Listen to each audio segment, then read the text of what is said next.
Yo guys, what is up and welcome to a video where we're going to be talking about how to make a 6-star monster quickly.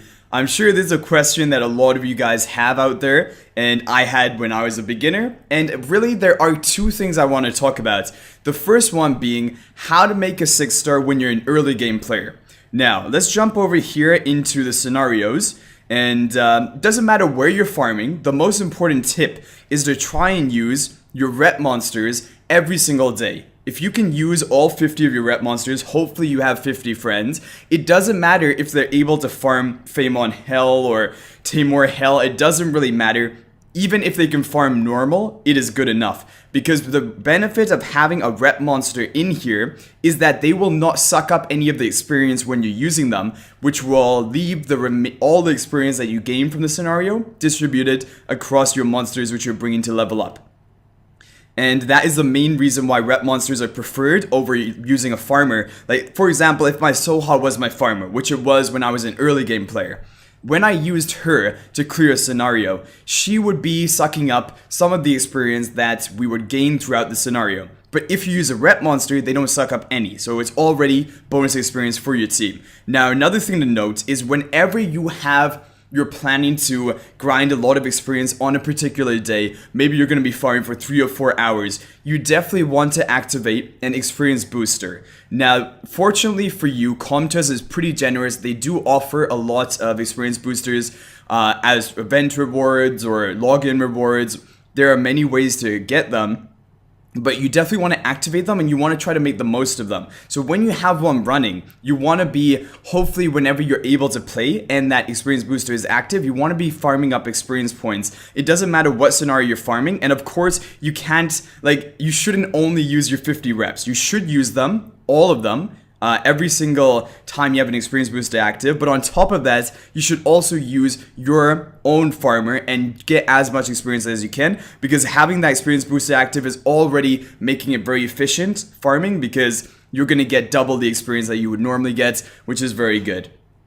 You can even buy an experience booster from the shop. If we take a look at the shop over here, you can get it from the special shop, and I would recommend probably only getting the 1-day experience booster. The 3-day one is more efficient in terms of how many days you get for the crystals, but usually you're not going to want to farm experience straight for 3 days, and that is pretty, not many people have the time to do that. And no need to really do that, because most of the time you're making a 6-star once a week, and then having that 1 day is good enough. But the 100 crystals you spend for it could be over 3 refills of energy. So I would try to avoid these experience boosters because you can use your crystals better in other ways, but you can always go for them if you don't have an experience booster and you're really desperate on leveling a monster right now. Okay, so now that we've talked about rep monsters and you want to use them over your own monsters, we're going to talk a little bit about where to farm to be the most efficient with your energy. Now, there have been some calculations done, and for an earlier game player, most likely Famon Normal Stage 1 is going to be your best bet. It's very energy efficient, you get a lot of mana for running it, you get a lot of experience for running it, and you have a lot of chances for energy refunds because there are a lot of enemy monsters, and depending on how many enemy monsters there are, that will be a guesstimate of how much energy is returned to you after you complete the run, because each time you kill one of them, they have a chance at dropping in free energy for you. So that is why Famon Normal is usually one to farm. It can be a little bit hard to farm, and if you're not able to farm that, another option is Famon Hard Stage 3. Taimur Hard Stage 3. This is pretty easy to farm. It doesn't require an insane requirement. It should be even easier than Famon Normal 1. And this is pretty efficient. You get a lot of experience for farming it, and it isn't as efficient as Famon Normal 1. But yeah, here's another one to watch out for. Taimur Hell Floor 3 is actually one of the easiest Hell stages for you to farm. And usually if you're like a later game, like early game player, but maybe level 40, level 50s, you should be able to farm Famon or Taimur Hell Floor 3 with pretty much any monster you bring in. And your rep monsters should be able to farm Taimur Hell 3. This is really good for experience because farming a Hell stage will give you more experience for the amount of time you spend, and it's pretty efficient as well. The mana is kind of low compared to Famon, but the experience you gain is not that far off from a Famon Hell stage, which is good. Alright, so that is what you want to do to farm experience as a newer game player. Now, really, you should not be thinking too much about 6-star monsters other than your Belladion, your Veromos, and then of course farming for Veromos fusion materials and getting all of those in order will require a lot of grinding of experience. So those are the main 3 things which you should be focusing on as an early game player to farm, and try to use your rep monsters every day preferably. Even if you don't have an experience booster active, you can use your rep monsters to farm some scenarios, because it's better than using your main monster because you're just gaining free experience that would otherwise be eaten up by your farming monster. Okay, now we're gonna talk about for a later game player or for a mid game player. If you can farm Giant Speed 10, this opens up a completely different route of creating a 6-star monster. Now in Giant Speed 10, in all dungeons for that matter, you have a chance of dropping both 2-star max level Rainbow Mons and 3-star max level Rainbow Mons. And both of those are incredibly effective for creating 6-star monsters because you have free fodder. And now what you should do if you're in that situation is you should save up all these Rainbow Mons. And I'm not going to show you guys look at my storage, I'll show that later on, but I have a bunch of Rainbow Mons saved up just from dungeon farming alone and without even trying to make a 6-star. So you're going to get these 2-star Rainbow Mons. I think I do have some in my box right now. Yep, here we do. And what you want to do is you want to evolve them using 2-star fodders. And how do you get those 2-star fodders? Well, they can drop in scenarios when you're farming, like Phaemon can drop the Fire Hellhounds. I believe Tamora can drop the Sandmans, which are 2 stars, I believe. And yeah, all of that. Actually, they may not be 2 stars, but most scenarios will drop 2-star monsters, which will allow you to evolve these. Another great thing is use your Unknown Scrolls. Summon your Unknown Scrolls. You do get quite a few from farming giants and from scenarios as well. You do get quite a few Unknown Scrolls. And you can just go ahead and summon them.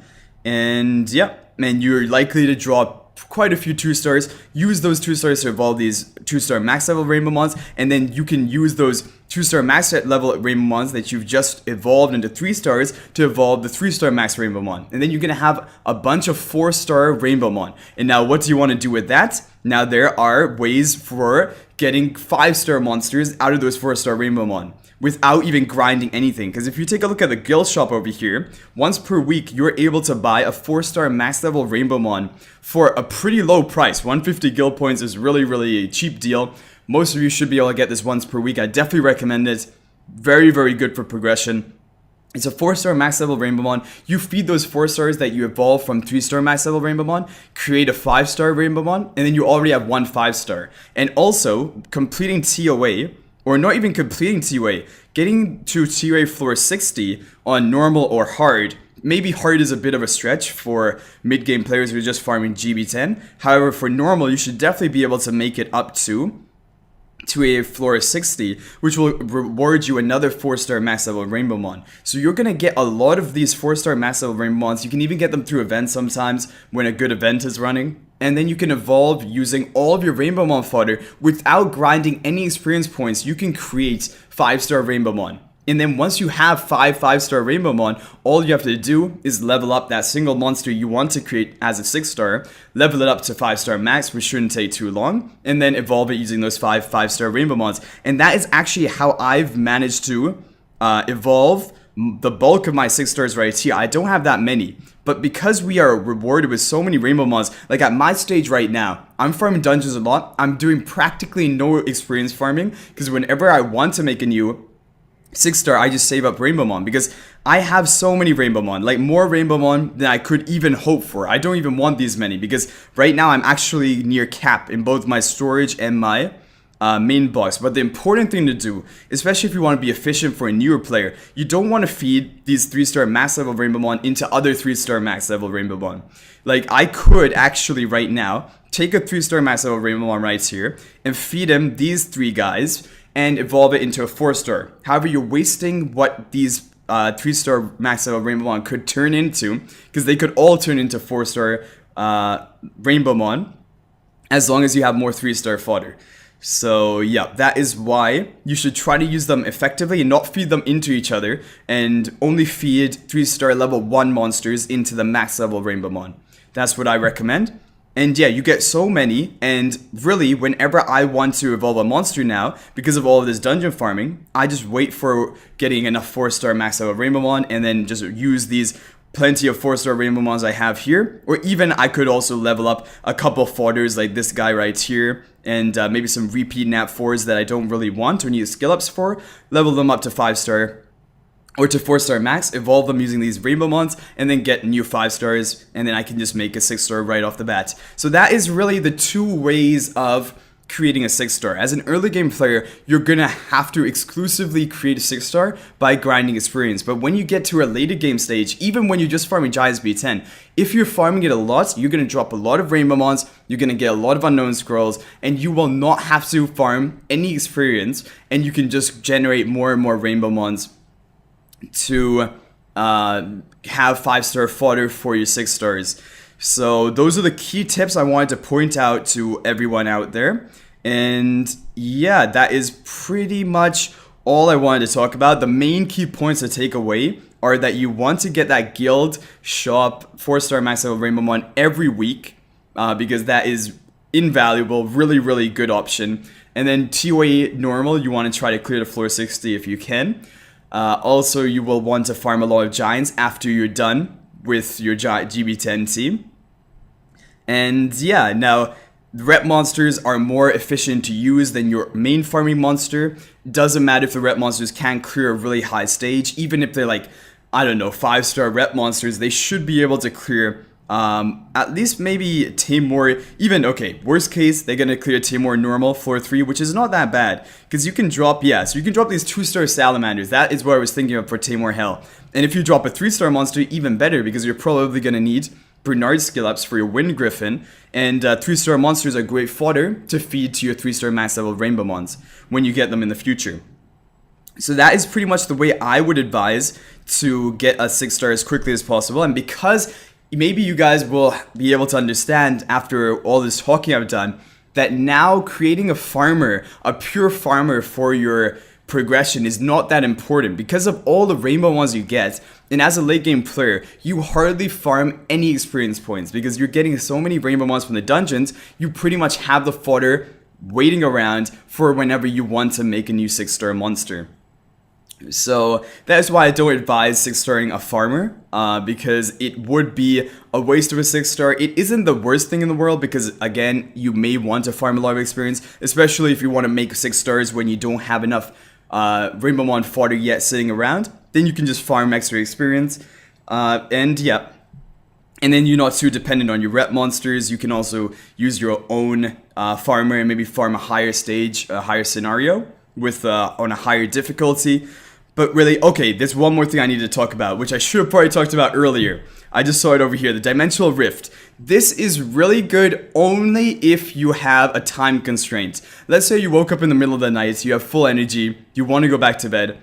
Do the Dimensional Rift because it uses energy for a small amount of time. It uses like all of your energy as effectively as possible only if you're limited on time. If you have plenty of time and you can play all day, do not do the Dimensional Rift. Because in terms of the experience you gain and the mana you gain from doing it, even hard mode, it does not compare with doing a hell stage of another scenario.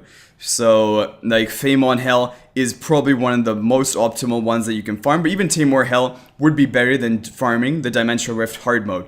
Another thing to know also about the Dimensional Rift, especially if you're an early game player, it is going to be hard for you to clear the hard mode, and it will likely require you to bring more than maybe 2 max level monsters already, who are going to be sucking up the experience, because like we talked about before, bringing a farming monster in a scenario will suck up some experience points from the rest of your team you're trying to level up. The same thing will hold for Dimensional Rift. If you have any max level monsters, they're going to be sucking up experience and they're not going to actually be gaining it because they're maximum level. They can't gain anymore. And that is going to make it even less efficient to farm Dimensional Rift. And because you're going to need a lot of probably solid team monsters and max level monsters to farm it, it is just not worth your time as an early game player. Even as a late game player, it really isn't worth your time. Unless you have no time to spend on the game, then you can go for it. But yeah, I do recommend the scenarios. They're definitely more efficient in terms of how much mana and experience points you gain for the energy you put in. And is that it? That should be it. I just wanted to give you guys a quick guide on evolving monsters and my thoughts on it as a late game player. I have quite a bit of experience with grinding, and I actually did make my farmer my first ever 6-star monster, which is not terrible. It doesn't set you back too far.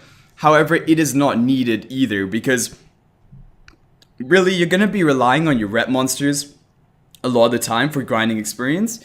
And also you're going to get the free rainbow mons as soon as you break into a dungeon floor 10 and you're farming that reliably.